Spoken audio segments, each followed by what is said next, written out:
Here we are today again with Eric Leach, who also happens to be a committee member of Ealing Save Our NHS. Yesterday there was a demonstration. It started at one hand at Southall Park, at the other hand from Acton Park, and both sides of the demonstration met at Ealing Common. How did you find the demonstration yesterday, Eric? Well, I thought it was very big, it was noisy, it was loud, it was full of committed people. It wasn't as big as the demo we had 5 years ago, but it really is hard to keep these campaigns going for years and years.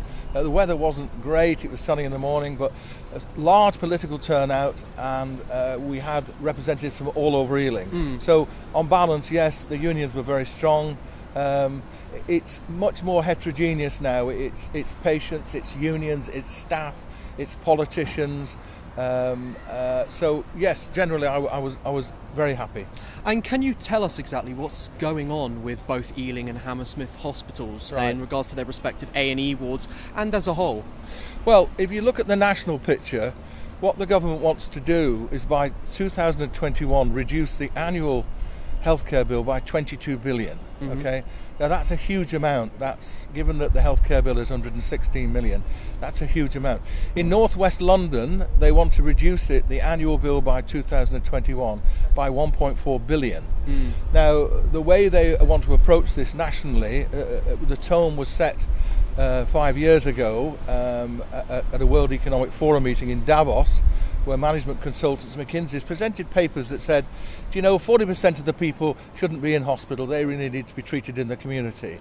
And so what Northwest London has to do is to reduce its costs, and the way they decided to do it was to say, you know what, we've got far too many A&E departments, we've got far too many district general hospitals, and we're going to reduce their number.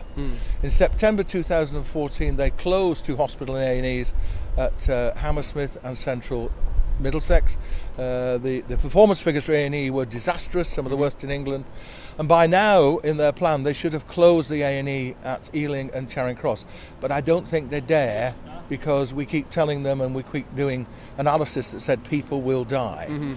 So the real challenge here is that they want to downgrade Ealing District General Hospital and Charing Cross District General Hospital to what they called a hospital which will have no A&E, no childcare services, no surgery, no intensive care units, no mental health beds, and it will reduce the number of beds, which are currently 309, to 50. And those 50 beds will just be for frail elderly people, some of which may be currently residing in this sheltered accommodation, O'Grady Court, for elderly people. So they're producing tens of thousands of leaflets that represent a lie. The hospital is closing because nobody imagines a hospital to have no operations, no intensive care, no ambulances going to it. When it closes, no blue light ambulances will take the sick and injured to Ealing Hospital. They will not be treated. They will knock on the door and be told to go somewhere else. And that somewhere else could be West Middlesex, which they can't close because it's a PFI hospital. It's about 20 minutes, 30 minutes drive. It's not very big, it's quite full now.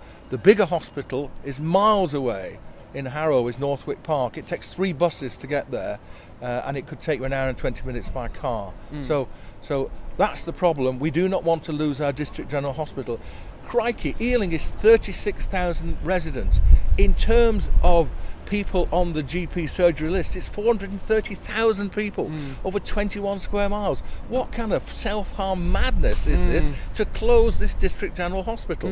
And to fool the public, you hide it and pretend that it's a clinical decision and it's good for us. How is it good for us? To close our A&Es, to shut our maternity, to shut the beds.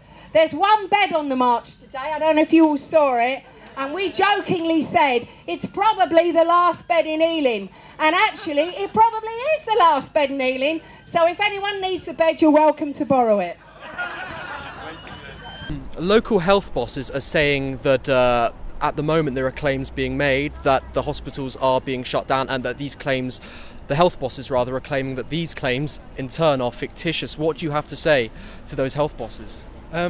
Well, I think they're lying.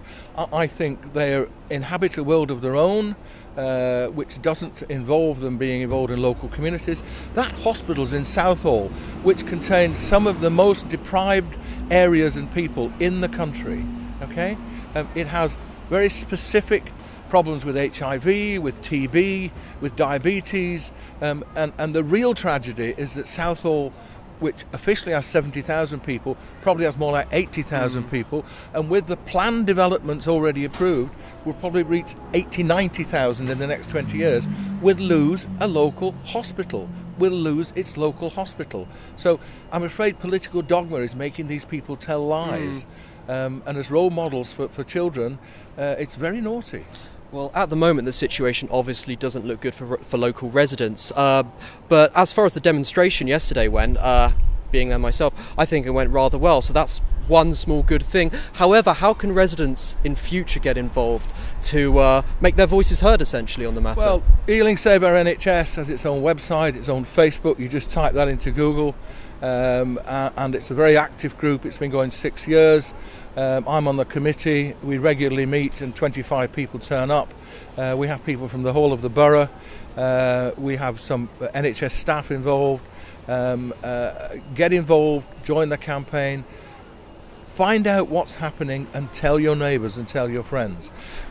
I have to say that I'm not a member of a political party, but I do think Jeremy Corbyn will get in, and I think when he does get in, he will call a halt to all this and review it, and I hope policy will be changed. This is not a policy that's aimed at the sick and the disabled and the poor and the vulnerable. This is aimed at a policy which wants to bring in private medicine, which believes of shrinking the state and bringing in private companies, particularly American and German companies. And this is happening under the radar, and people don't know about it. So I think we will see a change of government in the next 12 months, and I hope that the Labour Party under Corbyn will actually see the insanity of actually causing more people's death and lots more pain.